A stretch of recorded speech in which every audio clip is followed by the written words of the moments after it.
ఈరోజు మనం చెప్పుకునే నవల ఇంటింటి కథ ఎపిసోడ్ 13. ప్రసాద్ వివాహం జరిగి 2 నెలలే అయినా అతనికి ఎన్నేళ్లుగానో వైవాహిక జీవితంలో విసిగిపోయినవాడిలా అయిపోయాడు. డబ్బిచ్చే సుఖాల అనుభవం పాతపడగానే అలవాట్లు అనుభవాలు అన్నీ రొటీన్లో పడగానే జీవితం అతనికి నిస్సారంగా అనిపించసాగింది.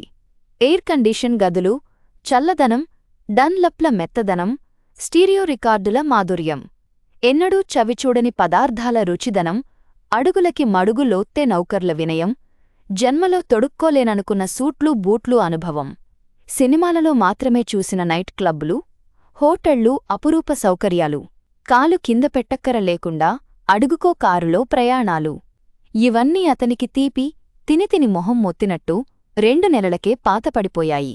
ఏదన్నా అనుభవంలోకి రానంతవరకే విలువ అన్న సంగతి అతనికి తెలిసిపోయింది. ఈ డబ్బు, అవి ఇచ్చే సుఖాలు తాత్కాలికం కాదు, శాశ్వతం అని తెలిసాక అతని దృష్టిలో డబ్బుకి విలువపోయింది. ఆ డబ్బు విలువ పడిపోగానే లతతో అతని సహచర్యం అడుగడుగునా నిప్పులమీద నడకలా తయారైనది. జీవితంలో అతి ముఖ్యమైనది వివాహబంధం. ఆ వైవాహిక జీవితంలో అర్ధాంగి సహకారం, సానుభూతి, అవగాహన, అన్యోన్యత లోపిస్తే జీవితం ఎంత దుర్భరంగా తయారవుతుందో ప్రసాద్కి 2 నెలల వైవాహిక జీవితంలోనే అర్థమైపోయింది. లత శారీరక అవిటితనం అతనికంత బాధించలేదు కాని ఆమె బుద్ధి, ఆలోచనలు ఎంత వక్రంగా ఉన్నాయో తెలిసాక తను డబ్బు కోసం పెళ్లి చేసుకోవడం ఎంత పొరపాటో అర్థమయింది. ధనవంతుల ఇంట ఏకైక కుమార్తెగా పుట్టడం, అల్లారు ముద్దుగా ఆడిందాటగా పాడింది పాటగా పెరగడంతో ఆమెలో పిచ్చితనం, పెంకితనం అన్నీ ఎక్కువయి తాను అన్నదే రైటు, తాను చెప్పిందే వేదం అనే అలవాట్లు అయ్యాయి. కూతురు ఏమన్నా ముద్దుకిందే చలామణి అయ్యేది తల్లిదండ్రులకి. ఆమె నోట్లోంచి మాట వచ్చిందే తడవుగా కొండమీద కోతిని సహితం అమర్చేవారు. ఆమె అలిగితే వాళ్ల ప్రాణాలు తల్లకిందులైనంత గాభారాపడి బతిమలాడి ప్రసన్నురాలిని చేసుకునేవారు. ఆమెకి 1 డిగ్రీ జ్వరం వస్తే చాలు, కాలు కింద పెట్టనీయకుండా అరడుజనో డాక్టర్లని పిలిపించేవారు. ఊర్లో ఏ కొత్తరకం గౌన్లు వచ్చినా, ఆటబొమ్మలు వచ్చినా కొని ఇల్లంతా నింపేవారు.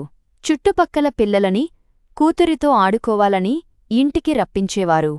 లత ఎంత చెప్పితే అంతా అలా తలలాడించాలని చెప్పేవారు.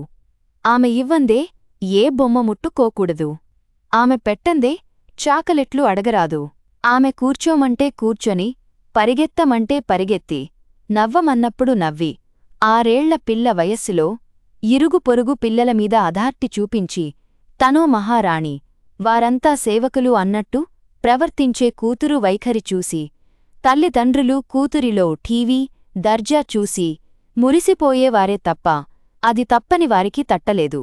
చిన్నప్పటినుంచి తను మిగతావారికంటే పైమెట్టుమీద ఉన్నానని, మిగతావారికంటే ప్రత్యేకత తనకుందని ఆ చిన్నపిల్ల మనసులోనే నాటుకుని ఆమెతో పాటు ఆ అహంభావం పెరిగి పెద్దదయింది. ఆమె ప్రవర్తన తల్లిదండ్రులకి ముద్దయిందిగాని ఇంట్లో నౌకర్లు ప్రాణాంతకమైంది. ఇరుగు పొరుగువారి బంధువుల విమర్శలకి లోనైంది. పిల్లని పాడు చేస్తున్నారు, అమ్మ బాబోయ్, పట్టుమని 6 ఏళ్లు లేవు, దానికెంత పొగరు, తిండికి లేకపోయినా కాని మాకు అభిమానం లేదా, డబ్బుంటే వాళ్లకుంది, మా పిల్లలని అలా ఎడిపిస్తుందా, ఇప్పుడే ఇలా ఉంది, రేపింక పట్టపగ్గాలుంటాయా, మొక్కయి వంగనిది మానే వంగుతుందా, ఆ ముద్దంతా వదలగోడుతుంది, పెద్దయ్యాక అప్పుడు తెలుస్తుంది ఆ తల్లిదండ్రులకి. నౌకర్లు ఇరుగు పొరుగు చాటుగా తిట్టుకునేవారు.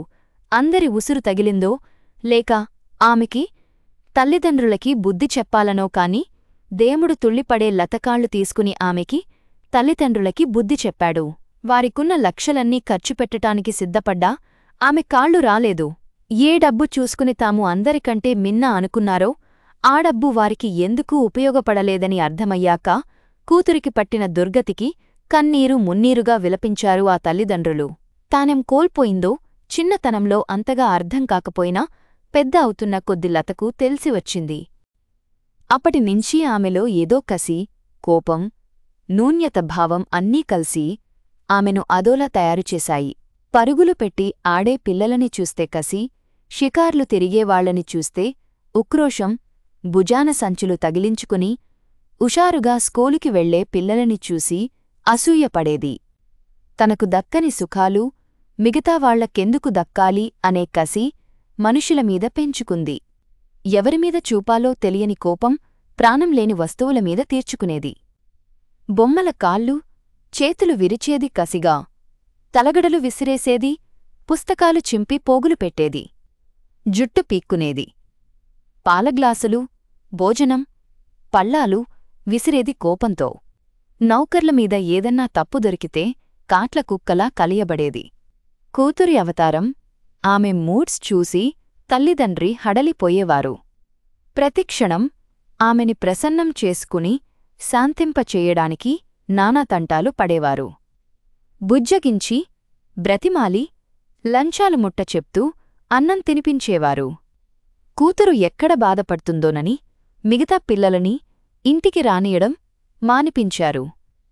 ఆమె కోసం వాళ్ళిద్దరూ అన్ని సరదాలు చంపుకుని అనుక్షణం ఆమెని కనిపెట్టుకునుండేవారు. ఎంత బిజినెస్ వ్యవహారాలున్నా తండ్రి కూతుర్ని షికారు తీసుకెళ్లడం, సినిమాకి తీసుకెళ్లడం చేసేవారు.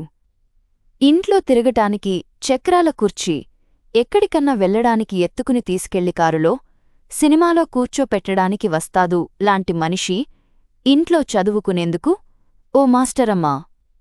ఆమె ఏం చేస్తే అది చేసేందుకు, అనుక్షణం ఆమెతో మాట్లాడుతూ ఆడేందుకు ఓ చిన్ని పనిపిల్ల.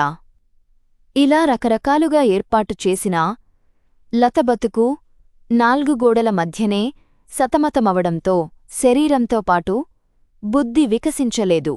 పెద్ద అవుతున్న కొద్దీ తన ఆకారాన్ని అంతా హేళనగా చూస్తున్నారని ఊహించుకుని ఎక్కడికి వెళ్లడం మానుకోవడంతో ఆమె లోకమంతా ఇల్లే అయ్యింది.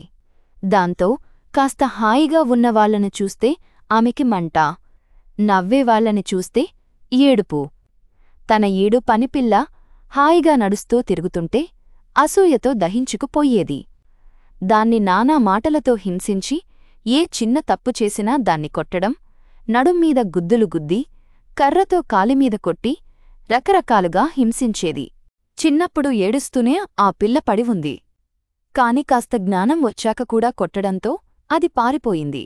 తరువాత ఎవరు వచ్చినా లత హింసలకు భరించలేక పారిపోయేవారు.